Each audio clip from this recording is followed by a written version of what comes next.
Hello students, in the previous lecture we discussed the fundamental right to freedom and the rights against exploitation. That is, we have already discussed the three fundamental rights given under part 3 of the Constitution of India. The first that we discussed was right to equality given under article 14 to article 18 of the Constitution. Then we discussed right to freedom given under article 19 to article 22 of the Constitution, and then we proceeded with right against exploitation given under article 23 and 24 of the Constitution of India.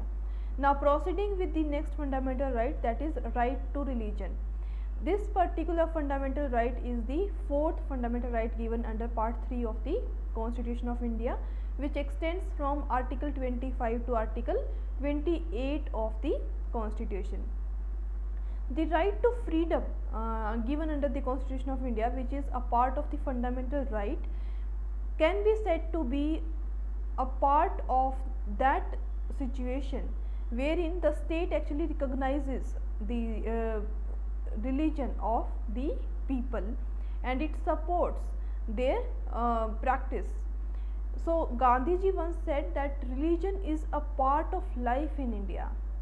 The way a person lives his or her life in India depends on his or her religion. So religion is such an important and integral part of life of people of India. Although the Indian state is not at all a religious state, fine. So although in 1947 our country was divided on the basis of religion, that is, Muslims were to be given the state of Pakistan and Hindus were given to be the state of India. But since the inception of the independence of India, the politicians of that time had made it clear that India is not at all going to be a Hindu state. India is going to be a secular state wherein people from all religions will have equal rights and nobody can claim exclusive rights on depending on his or her religion. So Pakistan, although is a Muslim state, the state religion of Pakistan is Islam, but in India we don't have any particular religion of the state as such, fine. So each and every religion is to be treated equally in India, fine. So the Indian secularism is not a neutral secularism. Secularism can be of two types. Firstly, the state can be completely inert to the religion of people, and it may say that the state does not have any sort of issues with regard to religion of citizens. No matter what religion of people are, the state is going to treat them equally, and the state is not at all going to concern with the religion of people. The second aspect of secularism is that the state does not really the state is not neutral towards the religion of people, but the state actually supports the religion, or the state actually supports people to propagate, profess or practice their religion. सर्व धर्म संभाव जो Indian constitution का जो basic philosophy है religion की, it is dependent on sarva dharma sambhav. That is it treats each and every religion equally and it actually supports the religions, fine. So the secularism was not explicitly a part of the Constitution of India, although it was a part of the Constitution of India, not explicitly but impliedly, fine. Although the 42nd Amendment Act has provided the word secular in the preamble of the Constitution of India explicitly also, fine.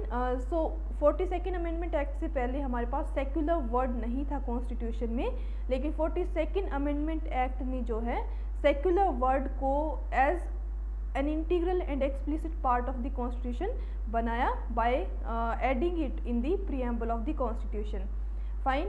Also in the case of S.R. Bommai versus Union of India, the Supreme Court of India has specifically held that secularism is a part of the basic structure of our Constitution and it cannot be amended by means of amendment, fine.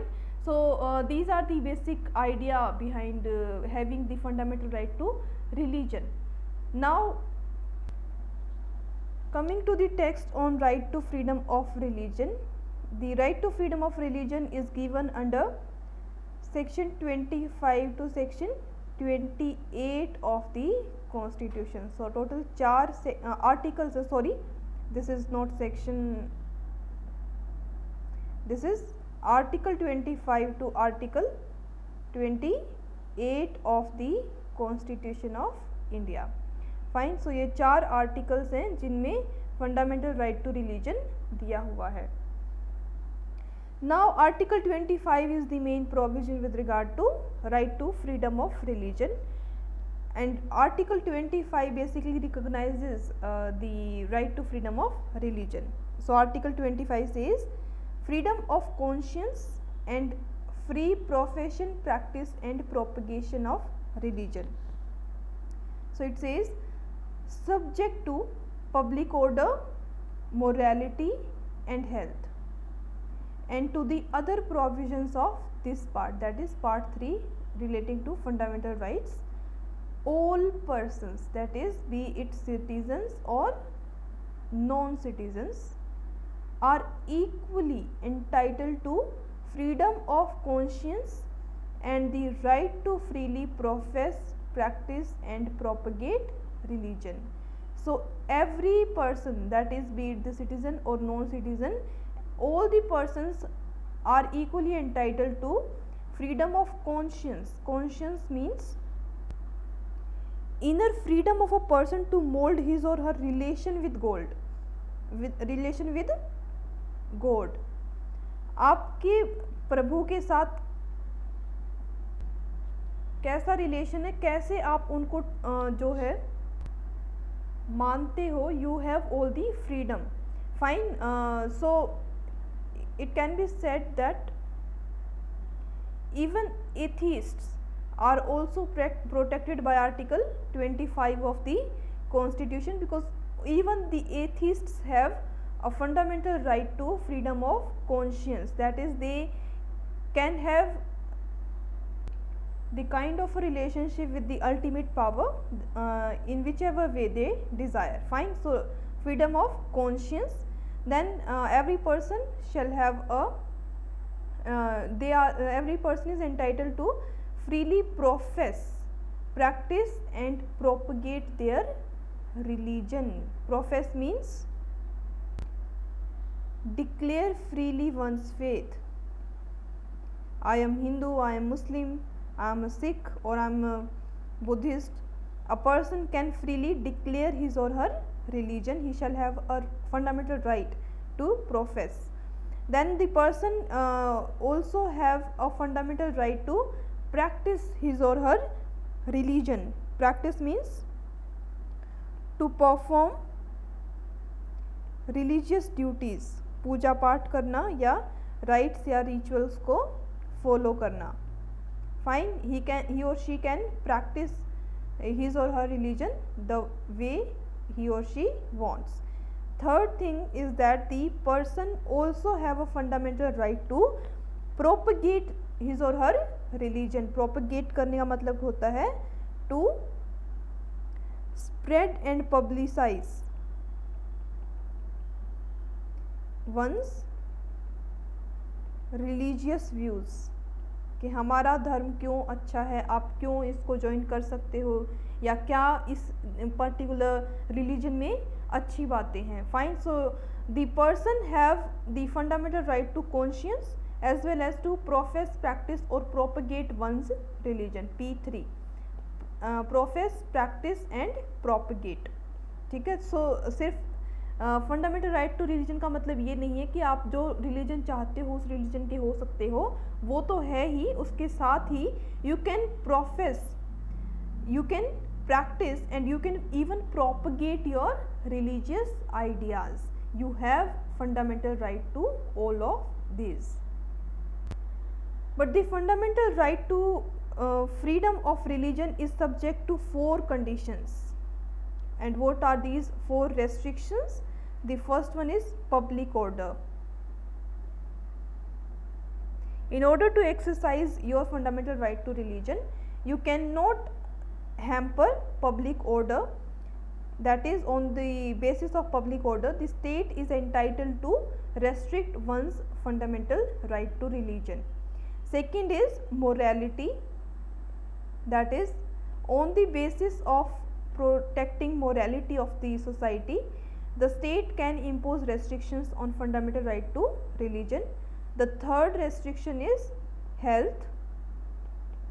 So this is PMH, public order, morality and health. These are the main three restrictions. And the fourth restriction is that the fundamental right to religion under Article 25 is subject to Part 3 of the Constitution, that is it is subject to other fundamental rights of citizens under Part 3 of the Constitution. So these are the four restrictions on fundamental right to freedom of religion given under Article 25: public order, morality, health and Part 3 of the Constitution. Fine. तो ये ध्यान रखना, public order, morality and health, ये तीन तो बहुत ज़्यादा important है. बाकी the fourth one is obviously that the fundamental right to religion is subject to other fundamental rights of citizens also. Fine. Public order, morality and health, ये कई बार पूछा जाता है कि फंडामेंटल राइट टू रिलीजन की क्या क्या रेस्ट्रिक्शंस हैं. तो public order, morality, health and Part 3 of the Constitution. Then clause 2 says that nothing in this article shall affect the operation of any existing law or prevent the state from making any law regulating or restricting any economic, financial, political or other secular activity which may be associated with religious practice. So the state can regulate the secular activity even though that activity is associated with any religious practice. So the fundamental right to religion cannot override the laws made by the state in order to regulating the economic, financial, political or other secular activity. Fine. So the fundamental right is actually subservient to these secular activities. Then subclause B says that the state can make any law for providing for social welfare and reform or throwing open of Hindu religious institutions of a public character to all classes and sections of Hindus. So the state can make any law overriding the right to religion of people, that is the state can open all Hindu religious institutions for all classes and sections of Hindus. So for example, in the medieval times especially, the lower caste Hindus were not allowed to enter into the premises of temple,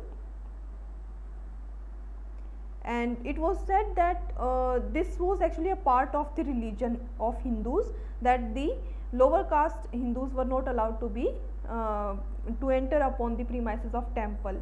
But subclause B of Article 25 says that the state can actually throw open all Hindu religious institutions to all classes of people. Fine.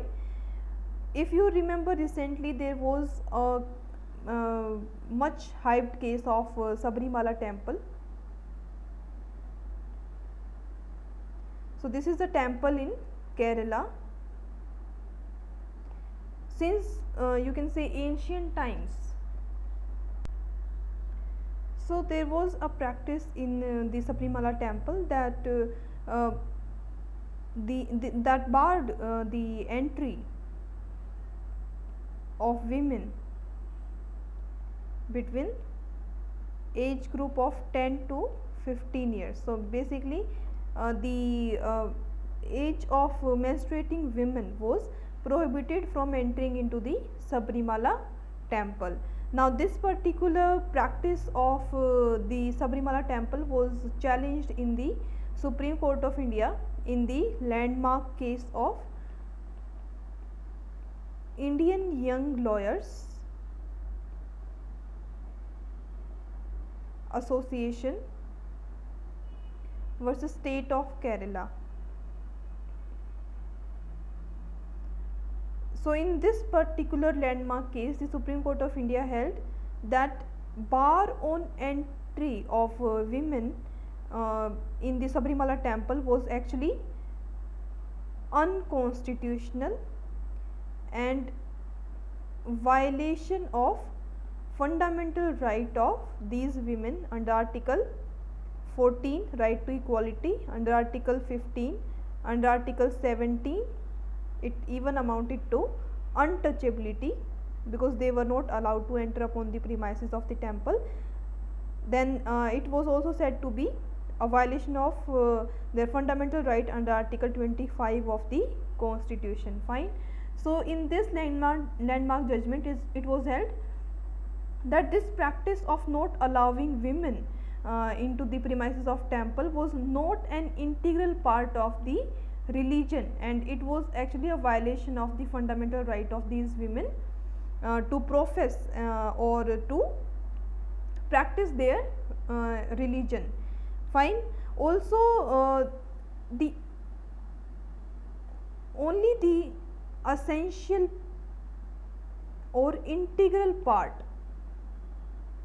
of religion are protected as right to religion under Article 25. किसी भी religion के जो essential या integral part है सिर्फ उन्हीं को as a fundamental right जो है प्रोटेक्शन मिलती है under article 25. So non essential or non integral part of the religion does not get protection under Article 25 of the Constitution.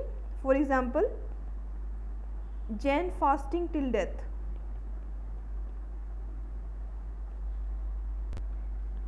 There is a practice followed in Jain religion that is fasting till death, जिसको बोलते हैं संथारा. So it was held by the Supreme Court of India that santhara is not an essential or integral part of Jain religion. Hence, the practice of santhara can be prevented. Fine. Based on the tastiest pizza. Also, the practice of Jallikattu, which was actually a practice followed in Tamil Nadu, which was said to be a part of the religion of that particular area. So this was basically a fight between two bulls. Now this practice of Jallikattu was challenged in the Supreme Court of India, and the Supreme Court of India held that the practice of Jallikattu, that is fight between these two bulls, although this has been followed for a very long time, but this is not at all an integral part of Hindu religion of that particular area. Hence this practice was held to be not essential part of freedom of religion. Fine. So freedom of religion जो है वो सिर्फ essential part of religion के लिए ही मिलती है, non essential parts के लिए जो है freedom of religion नहीं मिलती है. Then explanation 1 says that wearing and carrying of kirpans shall be deemed to be included in profession of Sikh religion. So Sikhs carry and wear kirpans, and this wearing and carrying of kirpans by Sikhs is an integral part of their religion, and it is said to be included in the profession of Sikh religion. This has been given explicitly under explanation 1 of Article 25. Now explanation 2 says that in sub clause B of clause 2, the reference to Hindus shall be construed as including a reference to persons professing the Sikh, Jain or Buddhist religion, and the reference to Hindu religious institutions shall be construed accordingly. So जैसे Hindu law में दिया हुआ है कि हिंदू जो word है that shall include Hindus, Sikh, Jain and Buddhist. So Hindu में चारों रिलीजन जो है इंक्लूड होते हैं. Similarly this has been given under the explanation 2 of article 25 that Sikh, Jain, Buddhist shall be included in with reference to Hindu religious institutions. Fine. So this is the main article with regard to fundamental right to freedom of religion.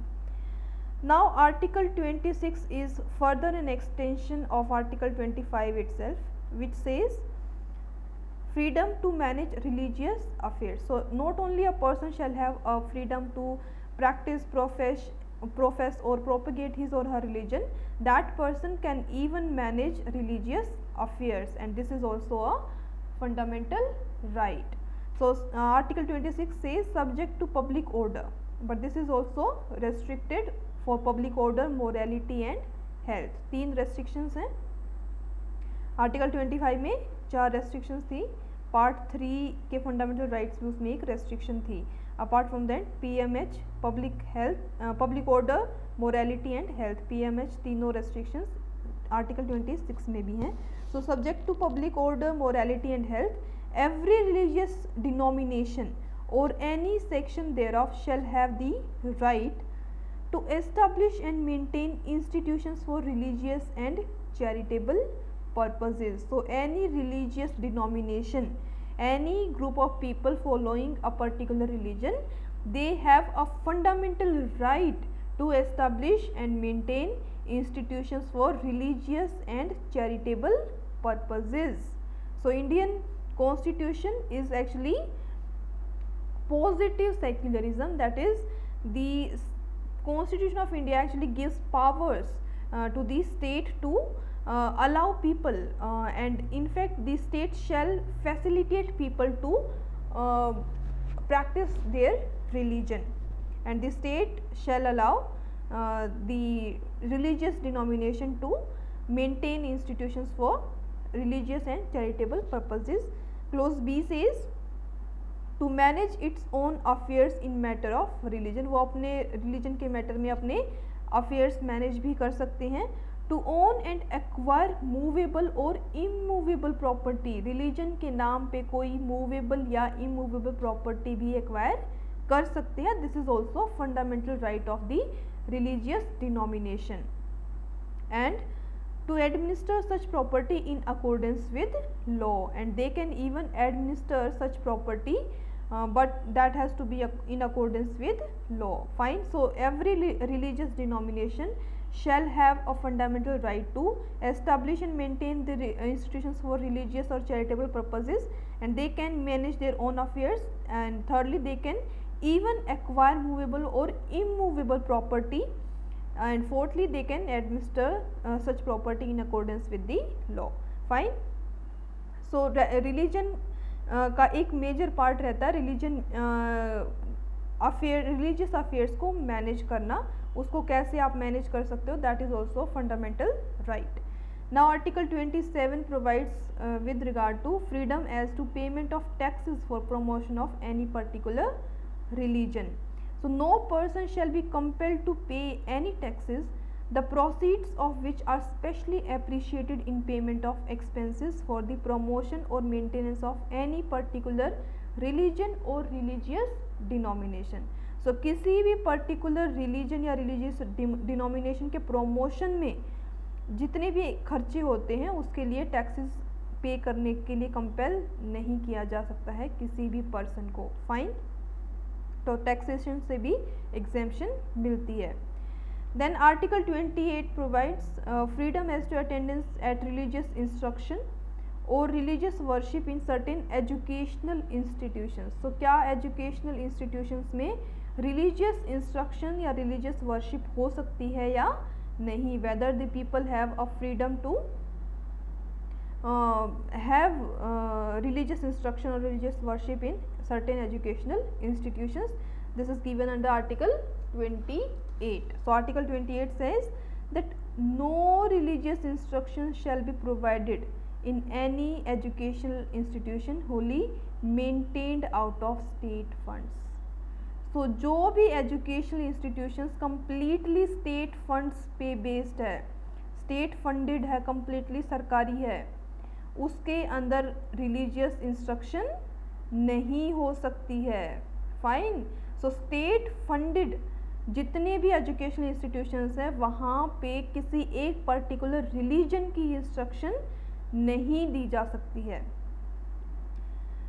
Close 2 says nothing in close 1 shall apply to an educational institutions which is administered by the state but has been established under any endowment or trust. which requires that religious instruction shall be imparted in such institution. So if the particular educational institution was established by whom? By the endowment or trust that requires religious instruction to be imparted in that institution, उस case में बेशक से administration जो है उस education institutions की जो किसने एस्टेब्लिश किया है, किसी पर्टिकुलर एंडोमेंट या ट्रस्ट ने, बेशक से उसके एडमिनिस्ट्रेशन स्टेट कर रहा है, बट उस केस उस पर्टिकुलर एजुकेशन इंस्टीट्यूशन में रिलीजियस इंस्ट्रक्शन दी जा सकती है. Fine. So completely state funded है अगर कोई एजुकेशन इंस्टीट्यूशन, वहाँ पे तो रिलीजियस इंस्ट्रक्शन नहीं दी जा सकती है. लेकिन अगर वो एजुकेशन इंस्टीट्यूशंस किसी ट्रस्ट या एंडोमेंट ने एस्टेब्लिश किया है, इवन दो that is being administered by the state, administration बेशक उसका स्टेट संभाल रहा है, लेकिन मेन जो फंड्स आ रहे हैं वो किसी ट्रस्ट से आ रहे हैं जो किसी एक रिलीजन से बिलोंग करता है, तो ऐसे एजुकेशन इंस्टीट्यूशन में रिलीजियस इंस्ट्रक्शन दी जा सकती है. Now clause 3 says that no person attending any educational institution recognized by the state or receiving aid out of state funds shall be required to take part in any religious instruction that may be imparted in such institution. So अगर कोई ऐसा educational institution है जो state fund से add ले रहा है, तो कम्प्लीटली स्टेट फंडेड नहीं है लेकिन स्टेट फंड से थोड़ी बहुत उसको हेल्प मिल रही है, या फिर that educational institutions has been recognised by the state. So सिर्फ रिकॉग्निशन उसको स्टेट से मिली है, बट वो फुल्ली फंडेड किसी पर्टिकुलर रिलीजियस एंडोमेंट से है. तो ऐसे एजुकेशनल इंस्टीट्यूशंस में you can not compel the people to attend the educational institution or take part in the religious instruction that may be imparted in such institution. For example, अगर कोई ऐसा school है जिसको स्टेट ने recognise कर रखा है, fine, so government recognised school है, या फिर स्टेट से उसको जो है फाइनेंशियल हेल्प मिलती है that is being aided by the state, तो ऐसे स्कूल में बेशक से रिलीजियस इंस्ट्रक्शन होती भी होगी, बट वहाँ के स्टूडेंट्स को आप कंपेल नहीं कर सकते हो to take part in the religious instruction. Fine. So अगर कोई इंस्टीट्यूशन ऐसा है जो completely maintained out of state funds है, वहाँ पे तो रिलीजियस इंस्ट्रक्शन हो ही नहीं सकती है, कंप्लीट बार है. अब अगर कोई ऐसा एजुकेशनल इंस्टीट्यूशन है जो स्टेट से एड ले रहा है, मदद ले रहा है फाइनेंशियल, या फिर that has been recognised by the state, ऐसे इंस्टीट्यूशन में रिलीजियस इंस्ट्रक्शन हो तो सकती है, लेकिन आप स्टूडेंट्स को कंपेल नहीं कर सकते हो to attend that instruction. Fine. अब जो क्लोज 2 में बात की गई है वो ऐसे इंस्टीट्यूशन की बात की गई है जो completely funded out of the particular religious endowment, और स्टेट सिर्फ उसकी एडमिनिस्ट्रेशन को हैंडल कर रहा है. सो स्टेट ना तो एड दे रहा है, ना ही स्टेट उसको रिकॉग्नाइज कर रहा है, सिर्फ एडमिनिस्ट्रेशन स्टेट के हाथ में है. तो ऐसे एजुकेशनल इंस्टीट्यूशन में रिलीजियस एजुकेशन या रिलीजियस इंस्ट्रक्शन दी जा सकती है. Fine. So if the state is giving aid to the particular education institution, or the education institution is being recognized by the state, in that case the said person cannot be compelled to attend the religious instruction if such person is a minor. In that case his guardian has to give consent. So उस student की consent के बिना उसको वो उस education institution में religious education impart नहीं की जा सकती है.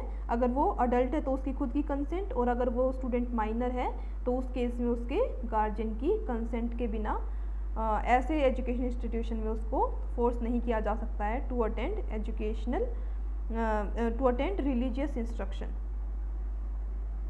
So these were the articles relating to fundamental right to religion, which were given under Article 25 to Article 28 of the Constitution. Now coming to the next fundamental right given under the Constitution of India, which is the fifth fundamental right. This particular fundamental right is about cultural and minorities. So the fundamental rights given under Article 29 and Article 30 of the Constitution of India are not available to each and every citizen also, fine. So it is available only to the minorities. And what sort of minorities are being recognized under Article 29 and 30? Only two kind of minorities are being recognized. The first one is religious minority, that is, if there is any religious minority, that particular minority can claim their fundamental right under Article 29 and 30. Second minority that has been recognized under Article 29 and 30 is linguistic minority. So if the minority is about linguistic minority, in that case also that minority group can get protection of Article 29 and 30 of the Constitution of India, fine. So सिर्फ minorities को ही ये fundamental rights available हैं. So Article 29 of so this is about cultural and educational rights, and these are cultural and educational rights of whom? Of certain minorities. So Article 29 says protection of interests of minorities. It says any section of the citizens. So this is given only to these citizens who are residing in the territory of India or any part thereof having a distinct language. So these are those citizens who are having distinct language, script or culture of its own. So this is about those citizens who are having a distinct language, script or culture of its own. These kind of citizens shall have the right to conserve the same. So Article 29 basically protects fundamental right of all the people who are having distinct language. कोई एक अलग language है या कोई अलग script है या फिर उनका अपना कल्चर है, उसको कंजर्व करने का फंडामेंटल राइट देता है article 29 clause 1. So article 29 clause 1 basically provides with regard to general provision of protection of conservation of distinct language, script और culture. किसी के पास अगर कोई particular लैंग्वेज है जो बाकी समाज से अलग है, उनकी यूनिक लैंग्वेज है या यूनिक स्क्रिप्ट है या यूनिक कल्चर है, उसको प्रोटेक्ट कर सकता है वो citizen. Now close 2 says that no citizen shall be denied admission into any educational institution maintained by the state or receiving aid out of state funds on ground only of religion, race, caste, language or any of them. So अगर कोई ऐसा educational institution है जो state के द्वारा maintained है या फिर स्टेट से वो एड रिसीव कर रहा है, उस ऐसे एजुकेशनल इंस्टीट्यूशन में किसी भी सिटीज़न को on the basis of their religion, race, caste, language के बेसिस पे एडमिशन डिनाई नहीं किया जा सकता है. फाइन.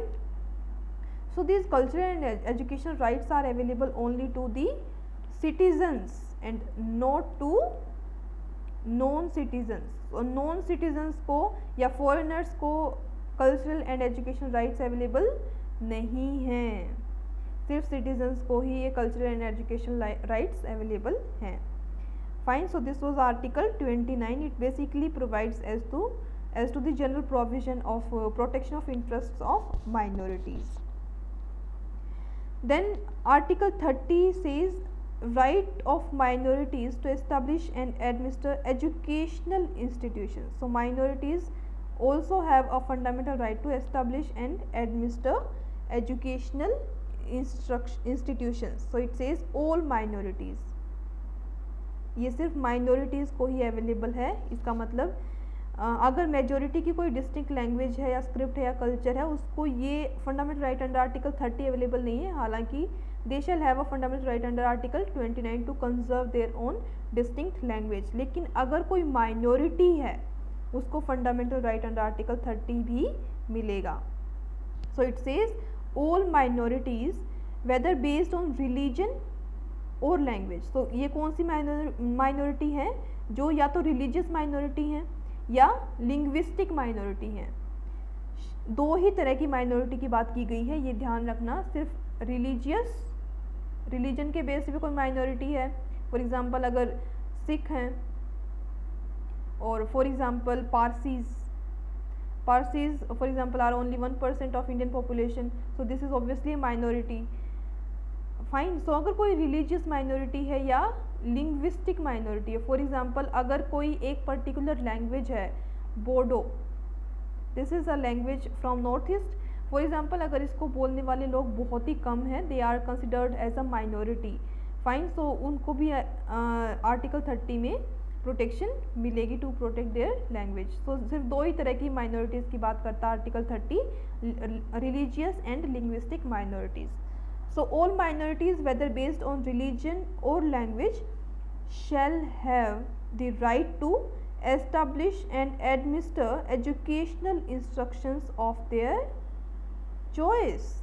So जितनी भी linguistic या religious minorities हैं उनके पास क्या अधिकार है कि वो अपनी choice के एजुकेशनल इंस्टीट्यूशंस एस्टेब्लिश भी कर सकती हैं और उनको एडमिनिस्टर भी कर सकती हैं। Now subclause 1A says that in making any law providing for compulsory acquisition of any property of an educational institution established and administered by a minority referred to in clause 1, the state shall ensure that the amount fixed by and determined under such law for acquisition of such property is such as would not restrict or abrogate the right guaranteed under that clause.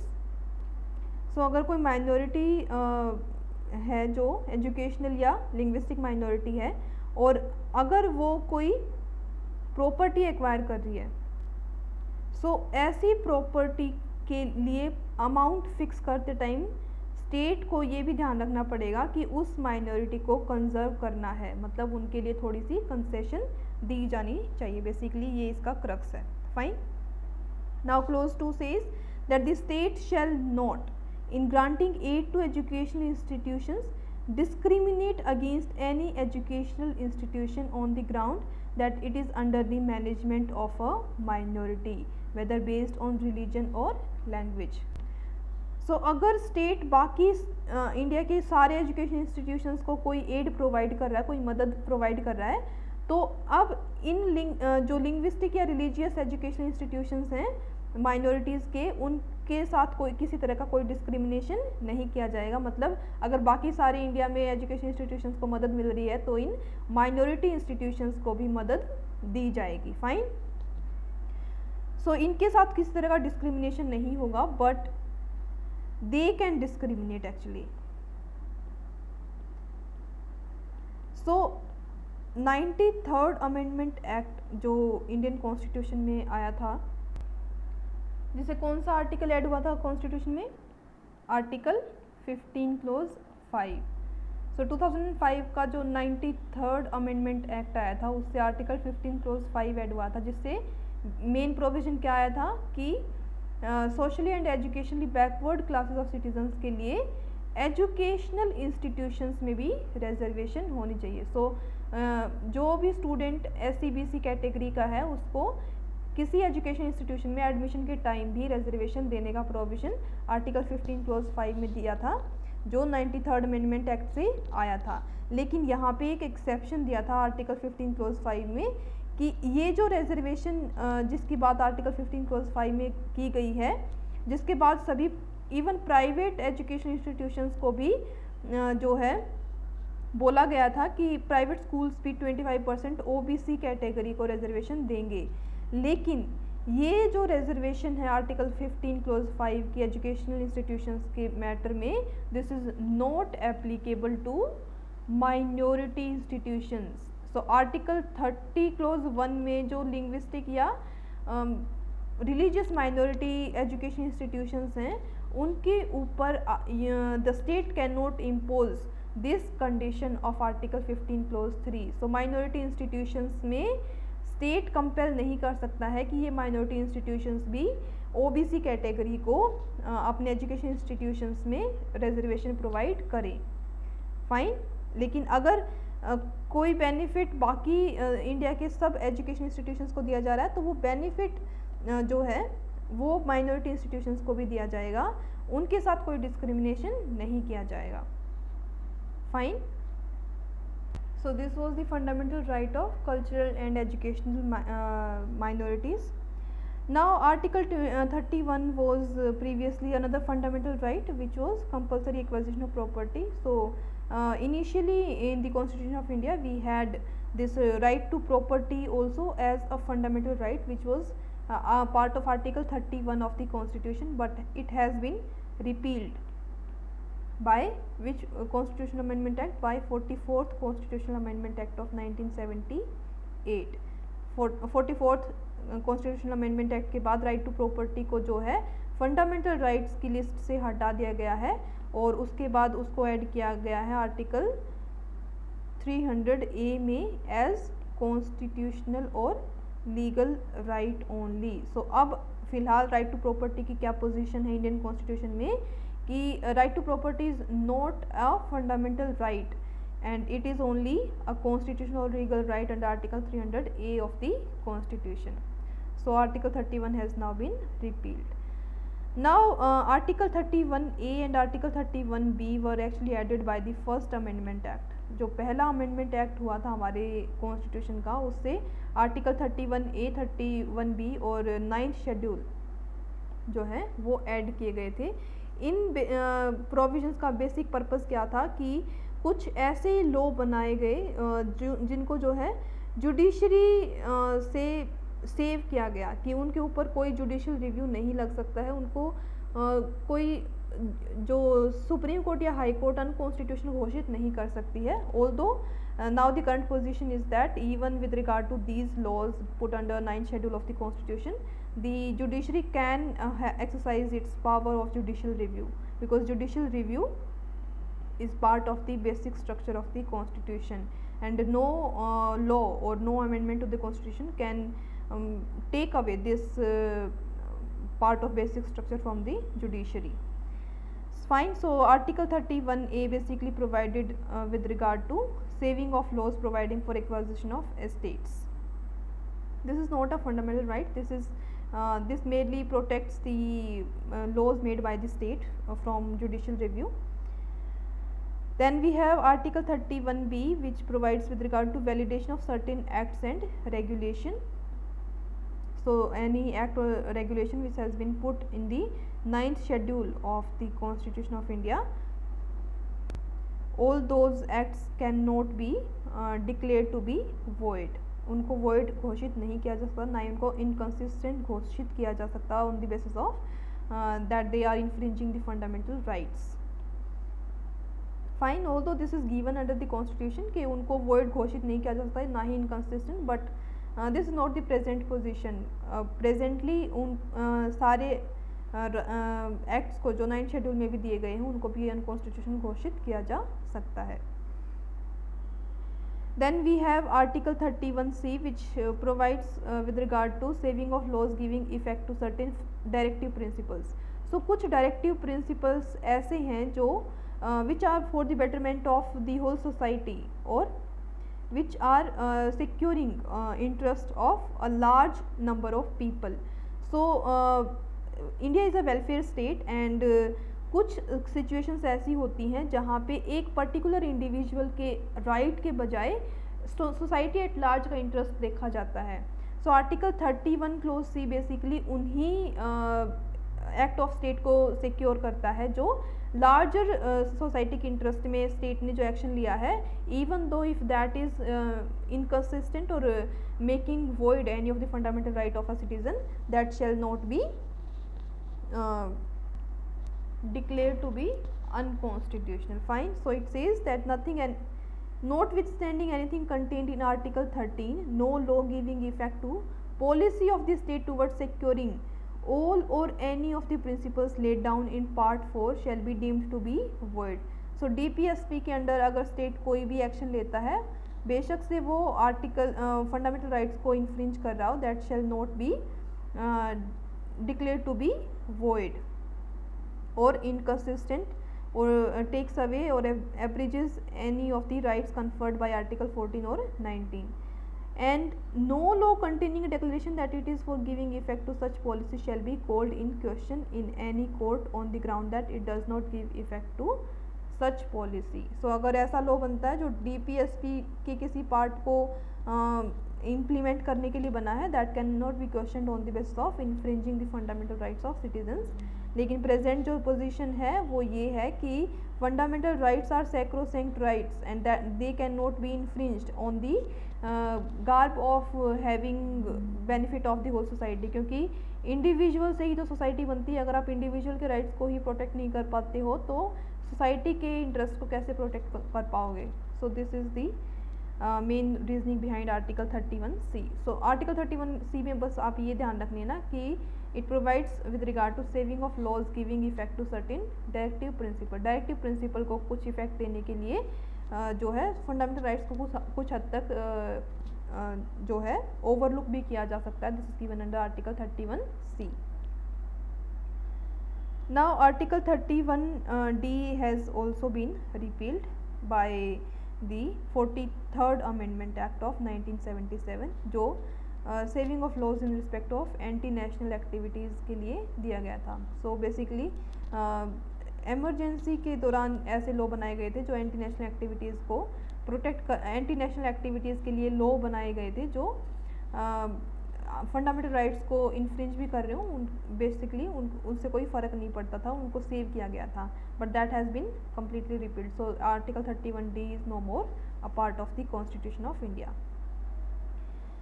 Then coming to sixth and the most important fundamental right, which is right to constitutional remedies.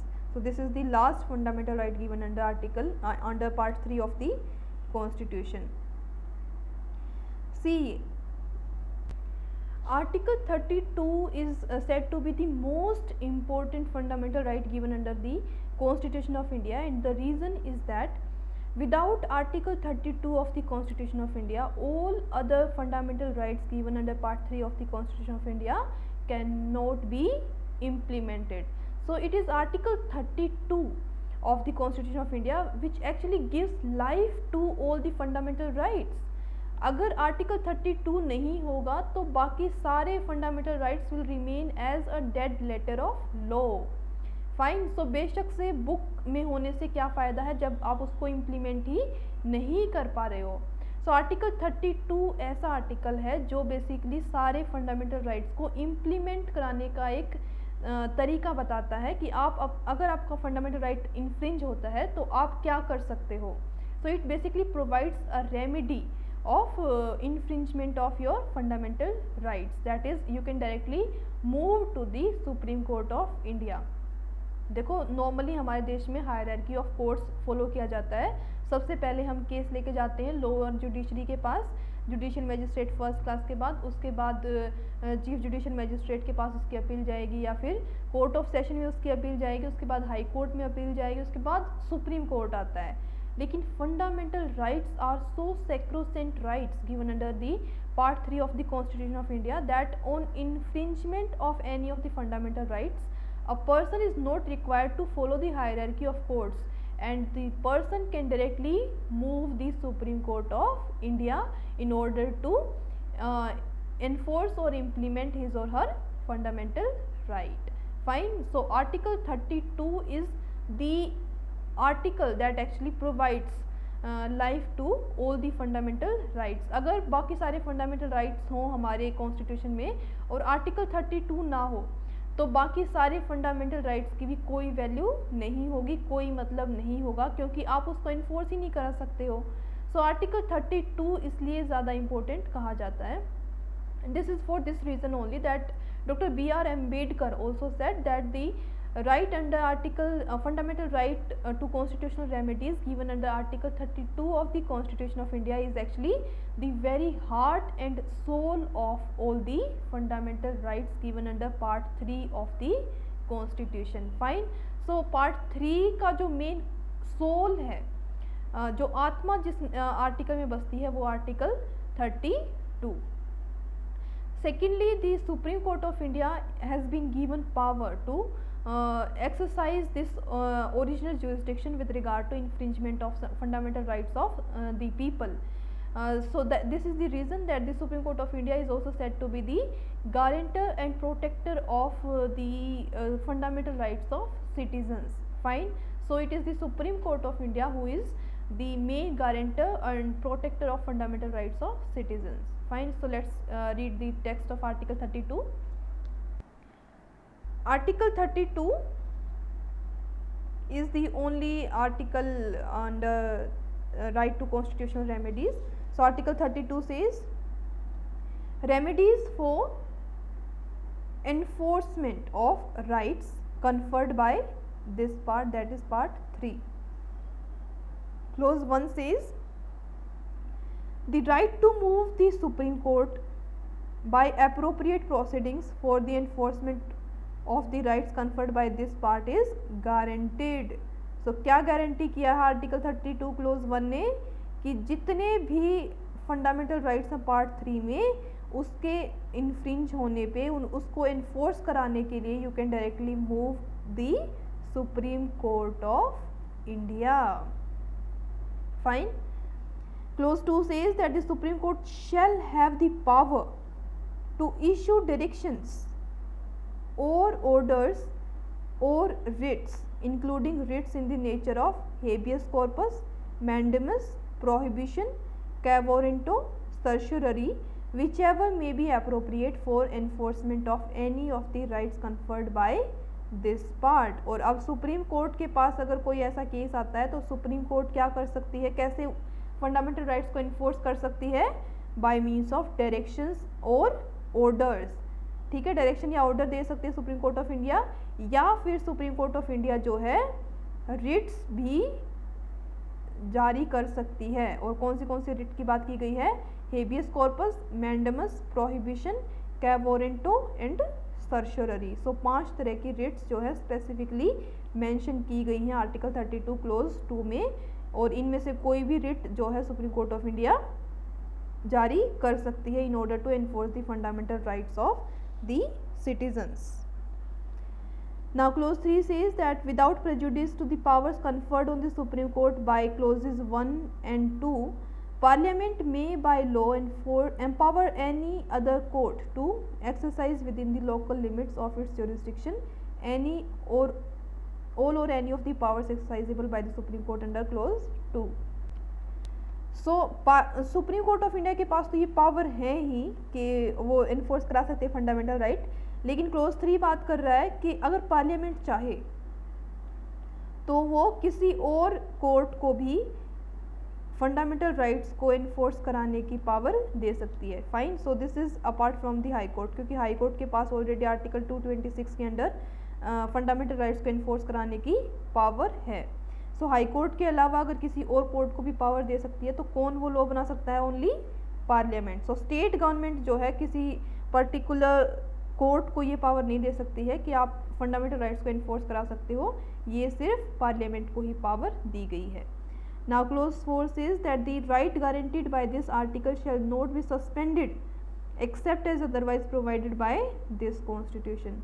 So article 32 जो है right to constitutional remedies, उसको suspend नहीं किया जा सकता है जब तक कॉन्स्टिट्यूशन में किसी और पार्ट में स्पेसिफिकली प्रोवाइड नहीं किया गया हो. फॉर एग्जांपल एमरजेंसी के time this particular article can be suspended. और अगर एमरजेंसी के अलावा कोई और सिचुएशन डिस्कस नहीं की गई है कॉन्स्टिट्यूशन ऑफ इंडिया में जिसमें आर्टिकल 32 को जो है कर्टेल डाउन किया जाए या सस्पेंड किया जाए, सो बाकी किसी और केस में सस्पेंड नहीं किया जा सकता है. ठीक है, तो सिर्फ कॉन्स्टिट्यूशन में स्पेसिफिकली प्रोवाइड कर रखा है, सिर्फ उन्हीं सिचुएशंस में आर्टिकल 32 को सस्पेंड किया जा सकता है. Now another question arises that whether a person is required to have a locus standi in order to enforce his और her fundamental right. For example कुछ ऐसे सिटीजन्स भी होते हैं, कुछ ऐसे पर्सन होते हैं जो काफ़ी पुअर होते हैं या फिर जो अपने ही राइट्स के लिए अवेयर नहीं होते हैं। तो ऐसे पर्सन्स के राइट्स को प्रोटेक्ट करने के लिए क्या किया जा सकता है? So justice P N. Bhagwati is known to be associated with the term PIL, public interest litigation. So who initiated the provision of public interest litigation? Mainly this was Justice P.N. Bhagwati. So Justice P.N. Bhagwati ने basically क्या कहा कि अगर कोई ऐसे citizens हैं या ऐसे persons हैं जो खुद कोर्ट में नहीं आ सकते हैं to get their fundamental rights enforced, या तो वो बहुत गरीब हैं या they are not educated enough, तो उस केस में any public spirited person can contest on their behalf. ठीक है, तो और in fact supreme court of India जो है किसी न्यूज़पेपर रिपोर्ट को भी एज ए PIL ट्रीट कर सकती है to enforce the fundamental rights of citizens. So this provision of public interest litigation has actually revolutionized the enforcement of fundamental rights of citizens. अब locus standi की ज़रूरत नहीं है, any public spirited person can also get fundamental rights of other citizens enforced by the means of approaching the Supreme Court of India. Now these 5 kind of writs, let's just have a look at them. The first writ is habeas corpus. The main meaning of this writ is to produce the body. So if any person has been confined in unlawful custody, in that case the Supreme Court of India can issue the writ of habeas corpus calling that person to produce the body of the person who has been confined. Then we have the second writ of mandamus. Mandamus basically mean we command. So mandamus किस case में issue की जाती है? जब कोई जो public official है, he is not performing his duties, वो अपना काम नहीं कर रहा है, तो मैंडेमस उस पर्टिकुलर पब्लिक ऑफिशियल को इशू की जाती है asking him to perform his duty. उसको एक कमांड दी जाती है कि आप अपनी ऑफिशियल ड्यूटी कीजिए। Fine. The third writ is prohibition. This means to prohibit, किसी को रोकना। और किसको रोकने की बात की गई है यहाँ पे बेसिकली एक हायर कोर्ट से लोअर कोर्ट को या ट्राइब्यूनल को रोका जाता है। So basically this is an order passed by the higher court to lower court to stop proceeding with regard to a particular case because that lower court was actually going beyond its jurisdiction. Fine. So prohibition basically stops the lower court to proceed with the case. Then the fourth writ is certiorari. Certiorari में भी prohibition के जैसे ही higher court से lower court या tribunal के पास जो है एक ऑर्डर जाता है टू क्वॉश द प्रोसीडिंग्स। सो उस अगर लोअर कोर्ट ने कोई ऑर्डर लिया है उसको क्वॉश कराने के लिए या उसको उसकी एक्सेस ज्यूरिस्डिक्शन को रोकने के लिए सर्चुररी की रिट जो है जारी की जा सकती है। Then we have fifth and the last writ is cab warranto. Cab warranto basically means by what authority.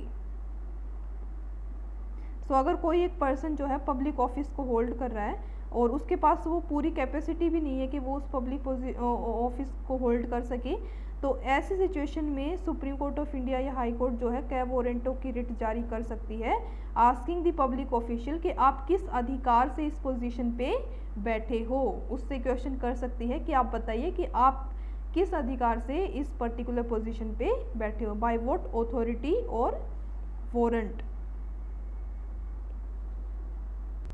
So the writ of cab warranto basically prohibits illegal usurpation of public office by a person, ठीक है। So these are the main 5 writs given under article 32 of the constitution of India. Then we have Article 33 of the Constitution of India, which basically provides with the power of Parliament to modify the rights conferred by this part in their application to forces. So armed forces हैं जितनी भी या paramilitary forces हैं उनके case में जो है in order to inculcate discipline in the forces they are not given all the fundamental rights given under the Constitution of India. So Article 33 basically parliament को एक पावर देता है कि फोर्सेस के केस में कुछ फंडामेंटल राइट्स को modify किया जा सकता है। कुछ फंडामेंटल राइट्स ऐसे हैं जिनको जो है फोर्सेस को ना भी दिया जाए। सो ये पावर सिर्फ पार्लियामेंट के पास ही है कि ऐसे लॉ सिर्फ पार्लियामेंट ही बना सकती है जहाँ पे जो आर्म्ड फोर्सेस हैं उनके लिए कम फंडामेंटल राइट्स दिए जाएं। Then Article 32 provides with regard to restriction on rights conferred by this part while martial law is in force. So अगर martial law किसी पर्टिकुलर एरिया में एप्लीकेबल है तो वहाँ पे भी फंडामेंटल राइट्स को रिस्ट्रिक्ट किया जा सकता है।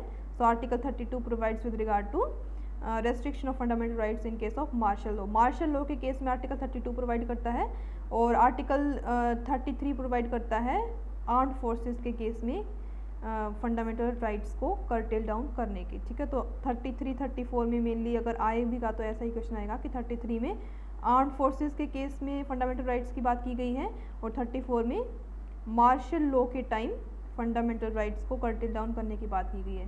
देखो मार्शल लॉ और इमरजेंसी में बहुत डिफरेंस है। मार्शल लॉ में बेसिकली सारी की सारी पावर किसके पास आ जाती है, मिलिट्री के पास। तो सारे एडमिनिस्ट्रेटिव काम जो हैं वो मिलिट्री ही देखती है। ये बेसिकली वॉर लाइक सिचुएशन में होता है, लेकिन हालांकि हमारे देश में कभी मार्शल लॉ लगा नहीं है। But emergency is basically imposed by home, by the state itself. तो इस केस में मान लो अगर नेशनल इमरजेंसी है तो उस केस में सारे स्टेट गवर्नमेंट की भी जितनी भी पावर्स हैं वो सारी सेंट्रल गवर्नमेंट के पास ही आ जाती हैं। फाइन। तो बेसिकली जो सारे एडमिनिस्ट्रेटिव काम है वो करती तो गवर्नमेंट ही है, लेकिन मार्शल लॉ में सारी पावर जो है वो मिलिट्री के पास आ जाती हैं। सो मार्शल लॉ के केस में आर्टिकल 32 प्रोवाइड करता है with regard to curtailment of fundamental rights while martial law is in operation. Now article 35 provides with regard to legislation to give effect to provisions of this part. So citizens के fundamental rights को basically effective बनाने के लिए parliament जो है वो law भी बना सकती है। So this is a power given to the parliament under article 35 और ये पावर सिर्फ और सिर्फ पार्लियामेंट को ही दी गई है। State legislature shall not have power to make laws with respect to these fundamental rights. That is clause 3 of article 16, clause 3 of article 32, article 33, article 34। In cases में सिर्फ और सिर्फ पार्लियामेंट ही लॉ बना सकती है, स्टेट लेजिस्लेचर नहीं बना सकती है। और for prescribing punishment for those who are declared to be offences under this part. For example civil rights act में untouchability is also treated as an offence. Fine. तो ऐसे लॉ सिर्फ पार्लियामेंट ही बना सकती है। So this is it for today's class.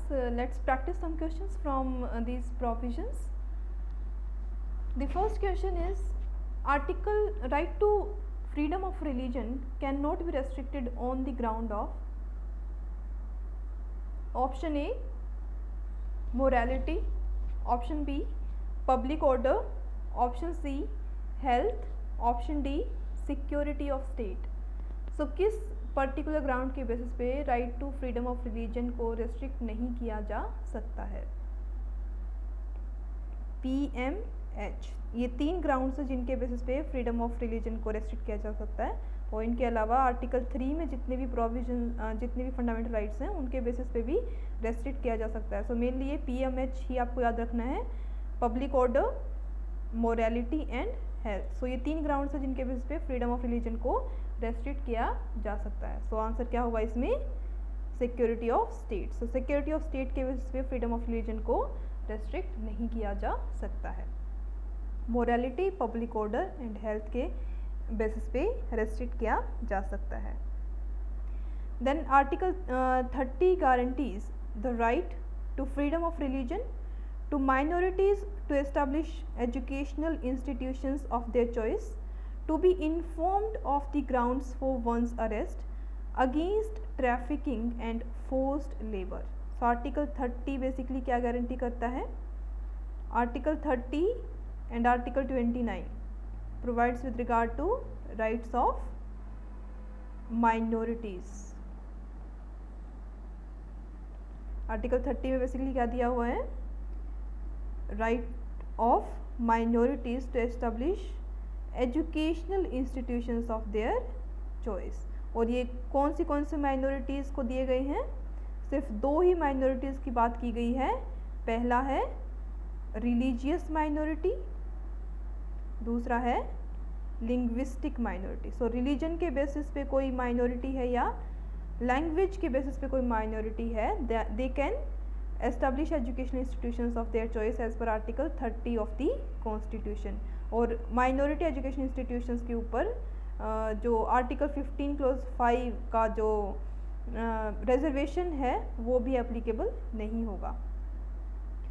Then the next question is article 30 clause 2 of the constitution lays down that there cannot be any discrimination in giving aid to educational institution on the ground of institution being managed by the minority, institution being managed by the religious or linguistic minority, institution being managed by religious, cultural and linguistic minority, institution being managed by cultural, religious, linguistic minority और majority।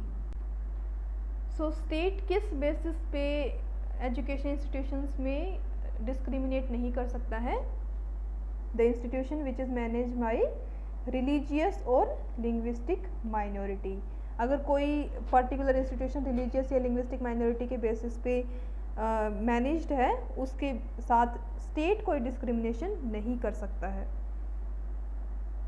Article 31 of the constitution of India dealing with right to property was repealed by which constitutional amendment? Option A 42nd amendment 1978, option B 44th amendment 1978, option C 70th amendment 1991 और option D 73rd amendment 1992। So article 31 में जो right to property था वो किस amendment act से repeal किया गया? By 44th amendment 1978। और उसके बाद जो है ये आर्टिकल 300A में इसको प्लेस किया गया एज ओनली कॉन्स्टिट्यूशनल और legal right. So right to property is no more a fundamental right। The next question is what writ can be issued for an illegal detention? Writ of prohibition, writ of mandamus, writ of habeas corpus, writ of quo warranto। So illegal detention के case में कौन सी writ issue की जाती है? Writ of habeas corpus to produce the body. So if a person has been illegally detained, in that case the Supreme Court of India can issue a writ of habeas corpus against the person in whose detention this person is। उसको बोला जाएगा कि आप उस person की body को produce करो जिसको डिटेन किया गया है। The writ of certiorari can be issued against a person exercising purely administrative powers, against a minister, against any quasi judicial or judicial authority or none of the above। सो सर्शररी हो या prohibition हो, दोनों ही writs administrative powers के against नहीं लगती हैं, बल्कि ये सिर्फ और सिर्फ क्वाज़ाई जुडिशियल या जुडिशियल अथॉरिटी के अगेंस्ट ही इशू की जाती हैं। Fine. So the writ of certiorari can be issued against any quasi judicial और judicial authority. The writ of quo warranto is related with illegal detention of a person, want of jurisdiction of a court, illegal holder of a police office or none of the above. So क्या warranto का basic meaning क्या है? Bye what authority, कैसे आपने उस position पे आप बैठे हैं जहाँ पे आपको स्पेस दिया गया है, क्या आपकी क्वालिफिकेशन है या किस बेसिस पे आपको वो पोजीशन मिली हुई है. Fine. So this is related to illegal holder of a public office. तो अगर कोई पब्लिक ऑफिस को इलीगली होल्ड कर रहा है तो उसके अगेंस्ट कैब वारंटो की रिट इशू की जा सकती है. उससे पूछा जा सकता है कि आप किस पोजीशन से, किस अथॉरिटी से यहाँ पे बैठे हैं. Which of the following is not a writ mentioned in the constitution? Quo warranto, certiorari, prohibition, interrogatory. So total कितने टाइप की रिट्स मेंशन कर रखी हैं कॉन्स्टिट्यूशन में? 5 तरह की. पहला है हेबियस कॉर्पस, दूसरा है मैंडेमस, टू कमांड, किसी को कुछ करने के लिए बोलना, बेसिकली पब्लिक ऑफिसर जो है उसको कुछ काम करने के लिए कमांड करना. Third one is certiorari, fourth one is prohibition and fifth one is quo warranto. ये 5 तरह की रिट्स स्पेसिफिकली दी हुई हैं आर्टिकल 32 में. और कौन सी नहीं मेंशन्ड है? Interrogatory. Public interest litigation is filed in subordinate courts, high courts और supreme court, only supreme court, central administrative tribunal. So PIL basically कहाँ फाइल की जाती है? देखो PIL का मेन पर्पस क्या होता है? PIL का मेन पर्पस होता है बेसिकली पर्सन्स के फंडामेंटल राइट्स को इन्फोर्स कराना. ठीक है. सो जो पर्सन जो हैं वो काफ़ी पुअर है या फिर अनएजुकेटेड हैं, जो खुद अपने फंडामेंटल राइट्स के लिए नहीं लड़ सकते, उन केस में पब्लिक इंटरेस्ट लिटिगेशन जो है वो फाइल की जाती है. और लोकस स्टैंडाई की उसमें रिक्वायरमेंट नहीं है कि जिसके फंडामेंटल राइट इंफ्रिंज हो रहे हैं वही आके लड़े. फाइन. सो कोई भी किसी के बिहाफ पे लड़ सकता है PIL में. So a public interest litigation can be filed in the high court और सुप्रीम कोर्ट. हाई कोर्ट में भी कर सकते हैं और सुप्रीम कोर्ट में भी कर सकते हैं, क्योंकि दोनों ही केसेस में फंडामेंटल राइट्स के लिए you can contest. Supreme court में आर्टिकल 32 में और हाई कोर्ट में आर्टिकल 226 में. The person associated with PIL is justice Bhagwati, justice RN Mishra, justice Venkatachaliah और none of the above. So PIL से कौन एसोसिएटेड है, किसका नाम एसोसिएटेड है? Justice Bhagwati. Justice Bhagwati was the one who initiated the provision of public interest litigation. Which of the fundamental right is the heart and soul of the Constitution? Right to constitutional remedies, right to property, right to religion, or all of the above. So Article 32, that is the fundamental right to constitutional remedies, is said to be the heart and soul of the Constitution. और किसने कहा था ये? Doctor BR Ambedkar. So it is right to constitutional remedies, क्योंकि अगर ये constitutional remedies वाला right नहीं होगा तो बाकी सारे फंडामेंटल राइट्स एक तरह से कोई वैल्यू नहीं रहेगी उनकी. फाइन. सो बेसिक मेन जो heart and soul of the constitution है वो है राइट टू कॉन्स्टिट्यूशनल रेमेडीज़, क्योंकि इसी फंडामेंटल राइट की वजह से बाकी सारे फंडामेंटल राइट्स को लाइफ मिलती है. सो बेसिक जो हार्ट है और सोल है, आत्मा जो है कॉन्स्टिट्यूशन की, वो राइट टू कॉन्स्टिट्यूशनल रेमेडीज़ में ही बसती है. अगर ये राइट टू कॉन्स्टिट्यूशनल रेमेडी नहीं हो तो बाकी सारे कॉन्स्टिट्यूशन का कोई मीनिंग ही नहीं रहेगा, क्योंकि उसको आप इन्फोर्स ही नहीं करा सकते हो. Right to enforce which articles of the Constitution cannot be suspended during emergency? Articles 19 and 20, Articles 21 and 22, Articles 20 and 21, Articles 19 and 21. So सिर्फ 2 ही फंडामेंटल राइट्स ऐसे हैं जो एमरजेंसी के टाइम भी सस्पेंड नहीं किए जा सकते हैं. वो मतलब उस टाइम भी इन्फोर्सेबल रहेंगे. और वो 2 फंडामेंटल राइट्स कौन से हैं? Articles 20 and 21. सो आर्टिकल 20 और आर्टिकल 21 तो ऐसे आर्टिकल्स हैं जो एमरजेंसी के टाइम भी सस्पेंड नहीं किए जा सकते हैं। आर्टिकल 20 और 21 के अलावा सारे फंडामेंटल राइट्स को एमरजेंसी के टाइम सस्पेंड किया जा सकता है। Fine, so the rights of the persons in a criminal case, for example ex post facto law, double jeopardy, and the right against self incrimination, ये और right to life and liberty, ये दोनों fundamental rights जो हैं वो emergency के दौरान भी अवेलेबल रहेंगे, उनको सस्पेंड नहीं किया जा सकता है। Which of the following is merely a constitutional right and not a fundamental right? Right to life and liberty, right to property, right to form association, right to move throughout India. So right to property is not a fundamental right, it is only a constitutional right. Also right to vote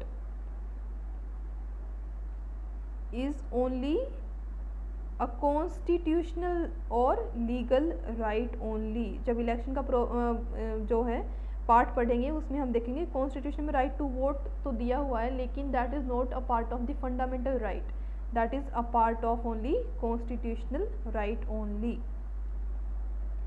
the next question is no person has fundamental right to basic education, practice a profession, form association, approach the high courts for enforcement of his fundamental rights।